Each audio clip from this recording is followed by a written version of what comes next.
Next, please welcome Olin College Professor of Design and Mechanical Engineering, Ben Linder, for the pitch competition.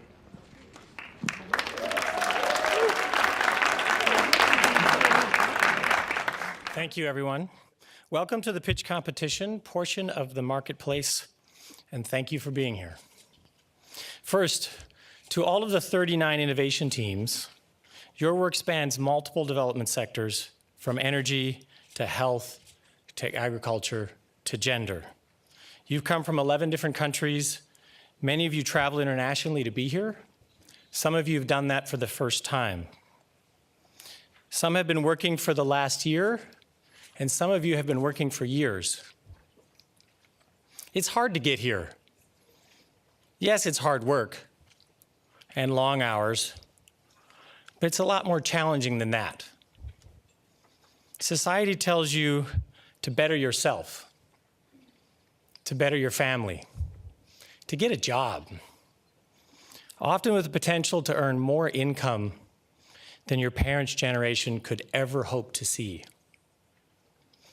You, on the other hand, you're working to better all of us. And on behalf of all of us, congratulations to each of you and your teams. Thank you.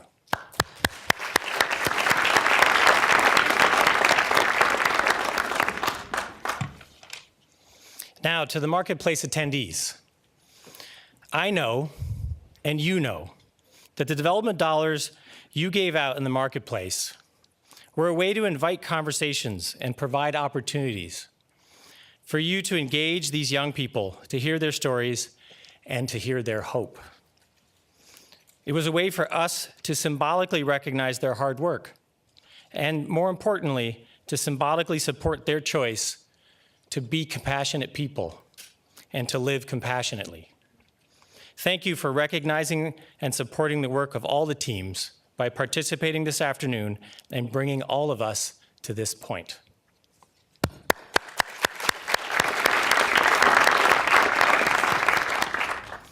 Now, we promised you another chance to hear from the Innovation Marketplace teams and the ones that received the most development dollars.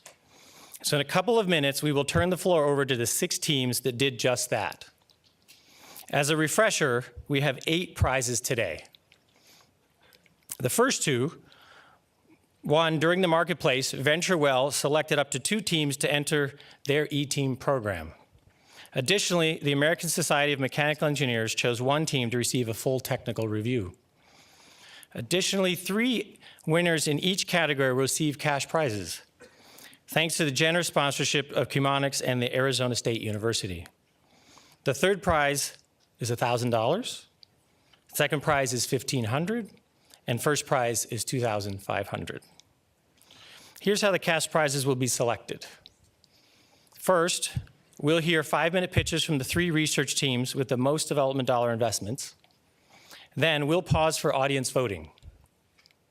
Next, we'll hear from the 3 products and services teams, followed by another break for voting. After closing remarks, we'll reveal the prize winners as well as the prizes awarded by VentureWell and ASME. To vote, all you need is a device that can access the internet. We'll provide a short URL to type into a short code to bring up the voting website. This will take you to a poll that you'll fill out to identify who delivered the best pitch. And if you encounter technical difficulties or don't have a Wi-Fi connected device, something to vote with, don't worry. And when that moment comes, you can raise your hand. We'll send someone over with an iPad to help you out. We'll go over this information again when it's time to vote. For now, just sit back, listen to these young innovators who you, as a TechCon audience, selected as the front runners. Please now welcome to the stage the team focusing on open source aid tracking.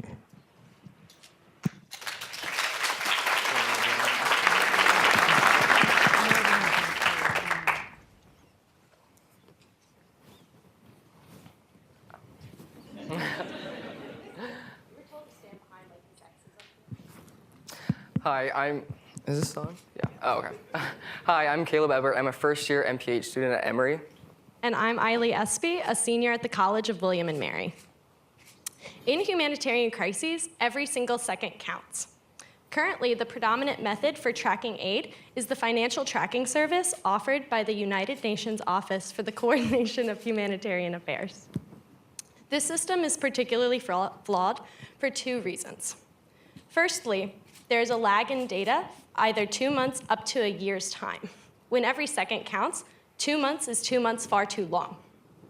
Secondly, this data relies on countries self-reporting their aid, which causes a few issues. That aid may be incorrect, as well as it discounts emerging donors and donors that do not traditionally report, such as China and Venezuela.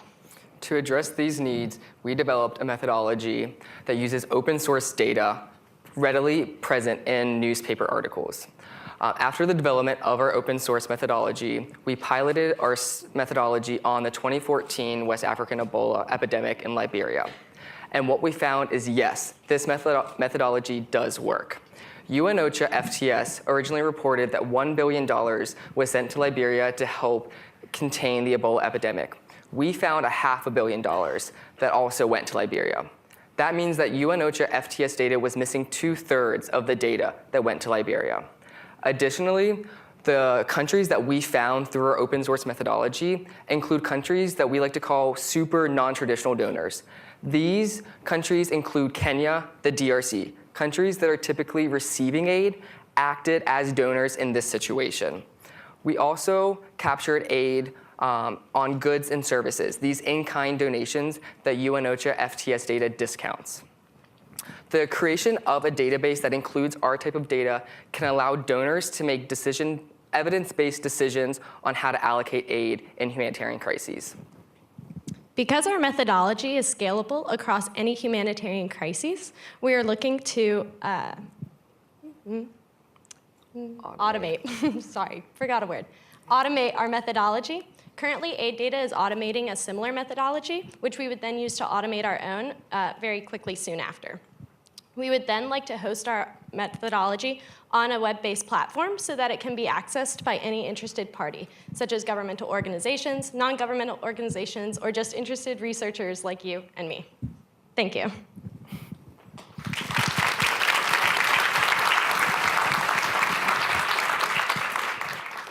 Please now welcome to the stage the team focusing on hydrogel desalination techniques.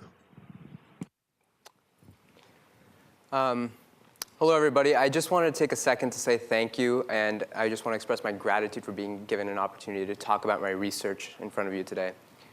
So, what is my research? I guess the quickest way to talk about it is I created a new desalination technique that is dedicated to providing a new form of desalination in general. It kind of it changes the way we look at the problem of desalination by kind of reevaluating some of the principles on which current desalination techniques predicate themselves on. But first, just, it's kind of redundant to say this, but water scarcity is becoming a larger and larger issue globally today. And namely, this is because, current desalination techniques, for all of their merits, have a couple of issues. That they're energy inefficient and economically intensive, making it very difficult for integration in the places on the planet that need these techniques the most. So this encourages countries around the world to invest in groundwater depletion, which is fundamentally unsustainable. And recognizing this, recognizing impending global conflicts over groundwater and water in general, many scientists around the world have turned to desalination as a viable alternative towards water demands. So the fundamental way I changed the way I looked at desalination was that seawater is thought to be, when we think about desalinating water, we immediately think, oh, there's a water molecule and a salt ion, and we're going to be breaking the bond between them. And this is the very traditional way we've always looked at desalination. But if we consider a volume of water and fully saturated with water, that would mean that every water molecule is bonded to a salt ion. But seawater is nowhere near fully saturated with salt. In fact, it's only about 3% saturated with salt as compared to the maximum 33%. So this indicates that there's about 90% of the water molecules are just free-floating water molecules, not actually bonded to salt ions. And so when you consider current desalination techniques, this means that they're expending a lot of energy on trying to break a bond that doesn't exist for 90% of desalination techniques. So my proposed technique was essentially ignoring all of those unbonded water molecules, ignoring all of the bonded water molecules, and instead focusing on the unbonded ones. Instead of trying to break the bonds, ignoring them, and focusing on all the unbonded ones and trying to engage them in a very weak chemical interaction and pulling them out and away from the bonded waters. And I used this, and in order to do this, I used superabsorbent polymers. Superabsorbent polymers are essentially polymers that are highly hydrophilic, but cannot dissolve in water, so they hold water in a gel. And this gel gives me a particular advantage over current desalination techniques, namely that plants can grow in these hydrogels. And secondly, that because they're so manipulable, I can control exactly how much water they hold in them. And then when I've separated them out from the supersaturated salt water, I can just make them release the water that they're holding by namely changing the pH of their environments. And I produce plant fertilizer as a byproduct of this reaction. So what I'm researching right now is, instead of using acid-based processes, what about UV radiation? What about enzymatic releases of the water from the hydrogel? What are different ways you can do this that makes it most efficient and most accessible for people in third world countries, for infrastructure, for municipality implementation? Different kinds of implementation potentially may require more efficient and more specialized kinds of dewatering of the hydrogel. So I'm investigating that, and in addition, I'm just investigating what's the best way to increase the absorbency of the superabsorbent polymers. So this is what I would like your help with today, and I really see potential in implementing these kind of techniques across the world, both in terms of developing countries and developed countries, just because water scarcity is going to be an issue that affects everybody around the world in the coming years. Thank you.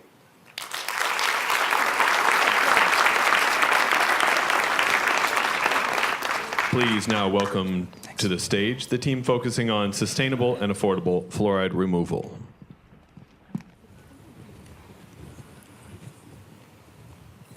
Hi everyone, my name is Katya Chirakamilli and I'm a final year PhD student studying environmental engineering at the University of California, Berkeley in Dr. Ashok Gadgil's lab. He's out here somewhere in the audience. Today, I'd like to talk to you about another side to fluoride and how we can tackle the toxicity of fluoride with simplicity. Most of you, when you think of the word fluoride, probably immediately associate it with drinking water here in the United States, something we add in our toothpaste to prevent cavities. Today, I want you to imagine a world in which the word fluoride actually means being crippled, unable to go to school, to work, or lead a normal life. This is the reality that Rajita here lives in. She lives in Nalgonda district, Telangana, the state that I was born in. Like me, when I took this picture during a field visit in the early years of my PhD, Rajita was in her early 20s, and her growth was stunted as a result of excess fluoride consumption in her daily drinking water. Unlike me, Rajita did not have the fundamental right to human drinking water at an affordable cost. This is a pressing need, and we need to mitigate the groundwater fluoride contamination worldwide, especially in rural and remote regions. As you can see in this map developed by EAVAG, the Swiss Federal Institute of Aquatic Sciences, the high concentrations of fluoride and the probability of fluoride exceeding the World Health Organization's limit of 1.5 parts per million is occurring mainly in the Rift Valley in Africa, all throughout India, parts of the Middle East, the northern plains in China, and also parts of South America. In this picture, you can see fluoride's original source. It's naturally occurring from rocks found in the groundwater aquifers, such as granitic rocks. Almost 200 million people worldwide, this is absurd, this is so many people, drink toxic levels of fluoride exceeding the WHO limit. 1/3 of these people, 66 million, live in India alone. This is why today we have to find a new appropriate solution.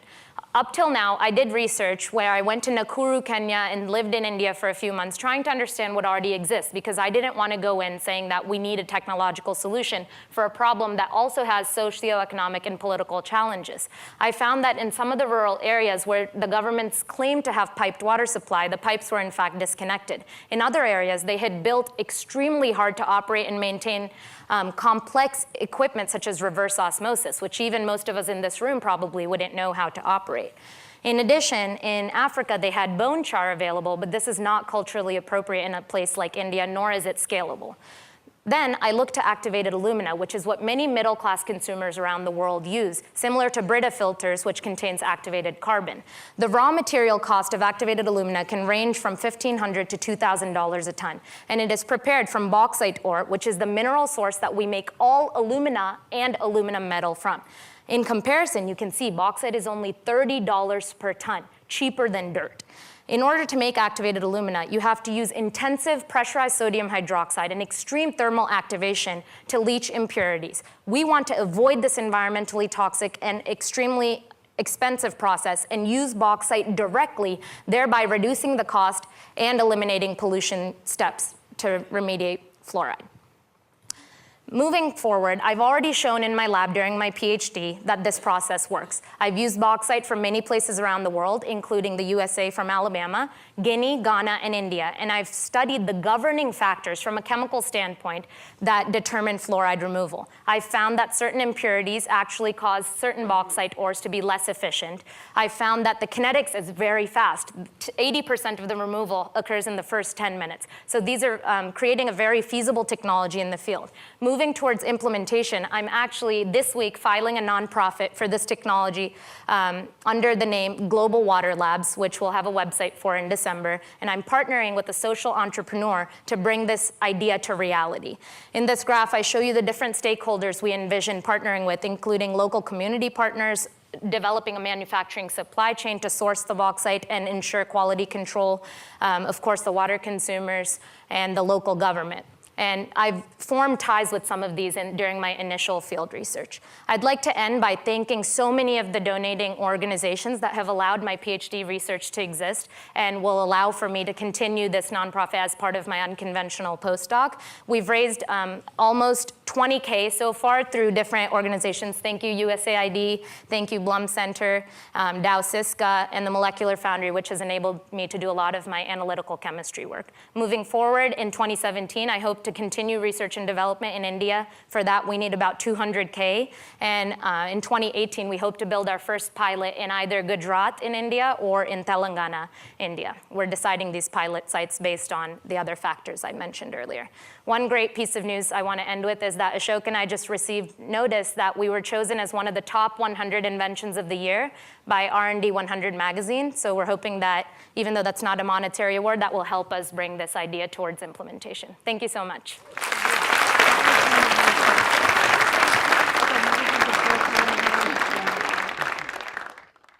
Let's have another round of applause for all of the research presentations.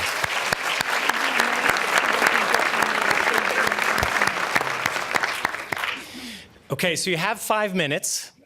So everyone take out your smartphone, laptop, iPad, or tablet, and make sure you're connected to the MIT Guest Wi-Fi network.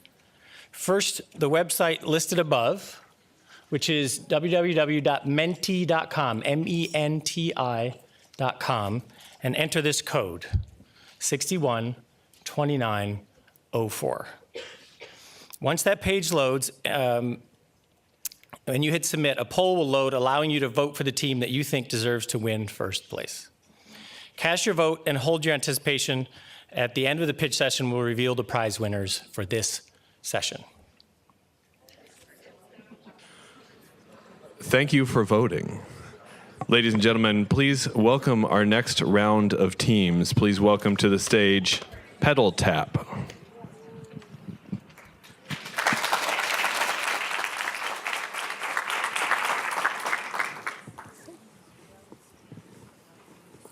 Hello, everyone.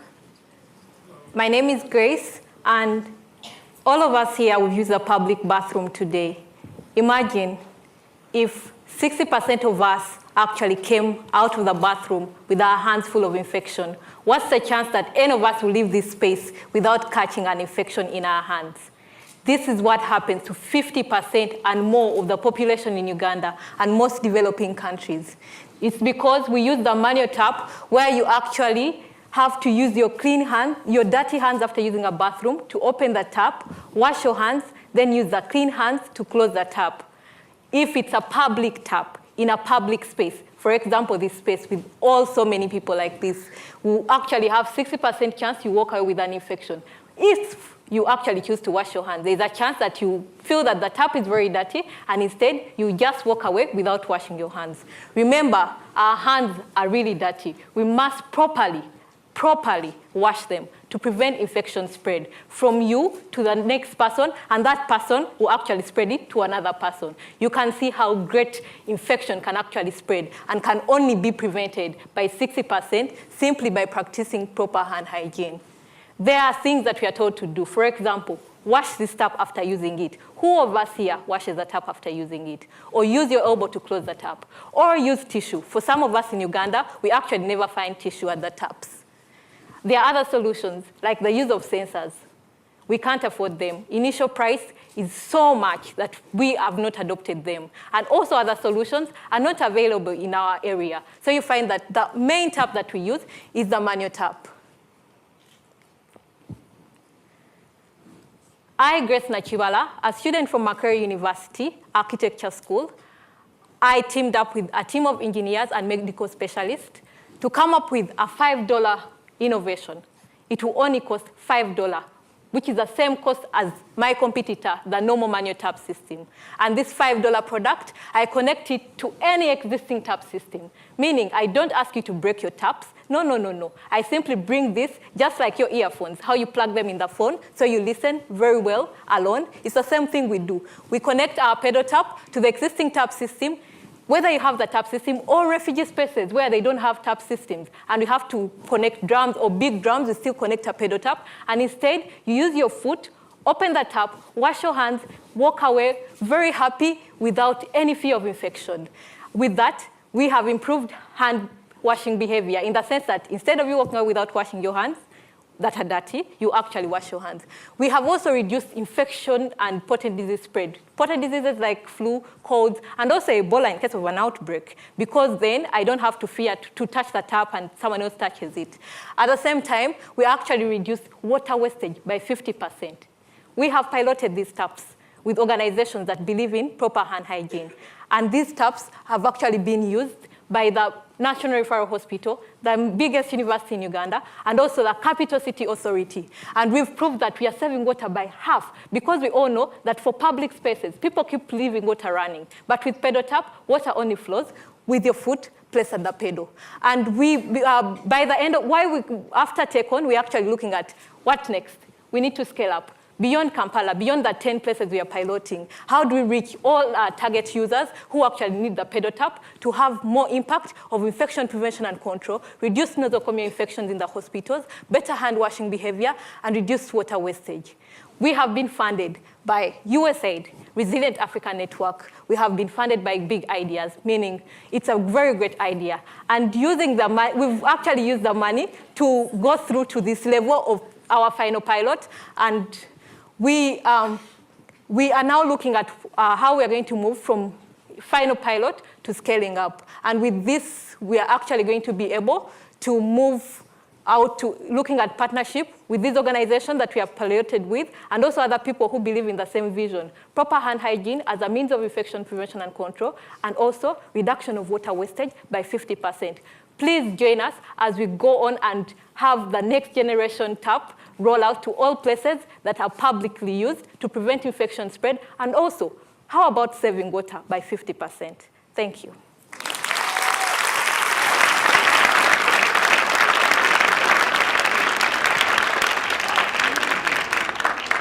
Please now welcome to the stage Team HESN.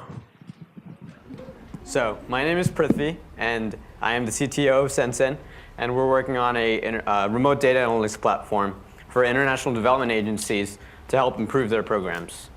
Right now, the international development agencies have poor feedback mechanisms from their beneficiaries because they rely on things such as surveys, which are time-consuming to implement and often very expensive because it involves sending a physical person to the field to interview these people who are receiving products and understand their usage patterns.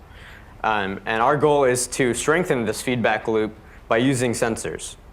And our solution is a platform technology that incorporates three main components. The first one is a hardware-based module which is powered by a battery and is able to incorporate off-the-shelf sensors, and it's low cost and can last up to 3 years. And this module is placed on products in the field, and on a periodic basis, the module can upload data through the cellular network to our cloud, where we can aggregate that data and help these international development agencies actually see that data in semi-real time. And on top of that, we provide some data analytics to parse that sensor data and make sense of it to understand the actual metrics which are important for the programs. So the application that we've gained a lot of traction in is in wheelchairs. And in this case, there's a lot of anecdotal information about how wheelchairs are being used in the developing world, particularly around how far people are going, what kind of terrain they're traversing, and how long these wheelchairs are lasting in the field. And so our goal is to use these sensors with a simple accelerometer and affix it to the wheels of the wheelchair and be able to collect information about the distance that they're traveling, how long these wheelchairs are lasting on a yearly basis. And we can transmit this information over the cloud, over the cellular networks to our cloud, where we can provide this information to organizations. And we've recently partnered with a group called the United Cerebral Palsy Wheels for Humanity to deploy about 1,500 of these devices over the next 3 years in Indonesia to understand how this product can be better used to communicate to organizations such as the government health ministries and other institutional buyers of wheelchairs to understand how we can better choose the wheelchairs for the needs of the people in these areas. Thank you.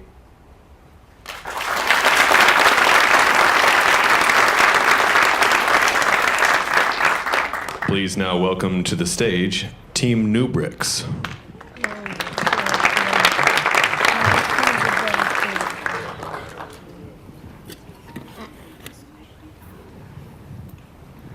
My sincerest gratitude to all the millions of development dollars that were invested in Nubrix.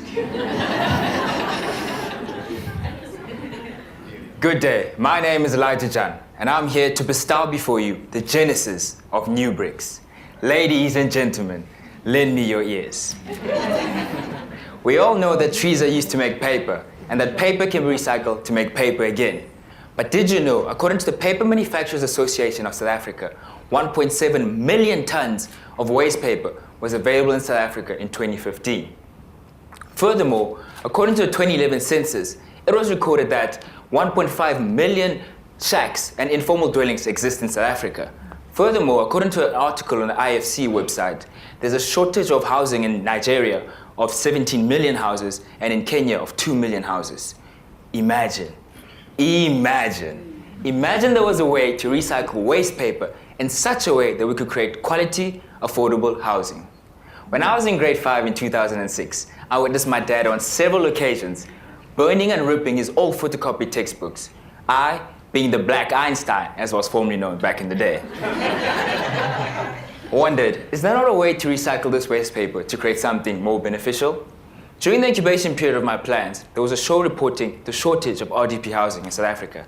This rekindled my thinking about the alternative uses of waste paper. Why not create bricks from paper?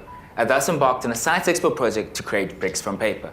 I entered the ESCOM Expo for Young Scientists and made it all the way to national level, where I scooped the gold for my project. And this, ladies and gentlemen, is how Nubrix was born. Nubrix is a private company that intends to be the premier supplier of paper bricks, thus allowing the low-income earner to build quality, affordable housing at a cheaper cost while still recycling paper. The bricks cost $0.04 and are 3 times cheaper than any brick in the market back in South Africa. The strength of the brick is 10.2 megapascals. According to the standards in South Africa, a brick has to have a strength of between 7 and 14 megapascals. The bricks were left outside in the rain, they maintained their shape. I threw them in the fire, they didn't catch fire. This shows that they are fit and ready to be used for building. We now know that they're strong enough to be used for building and that using them will equate to cheaper housing. But can they do what a brick needs to do? Can they stick together to build a wall? Yes, yes they can. Earlier this year I built a wall using the conventional mortar to stick the bricks together. And the bricks have been standing till this day, through the rain and through the weathering. My appeal to you is to invest in me, the jockey. New Bricks is something I created in 2006 as a Science Expo project and has the potential to change the way we build in the future. With your technical and financial support, imagine the heights New Bricks could reach, the change we could create throughout Africa. One more thing.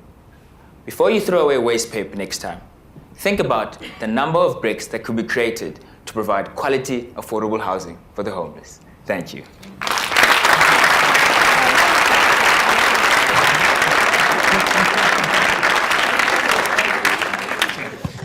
Let's do another round of applause for all of the products and service presentations.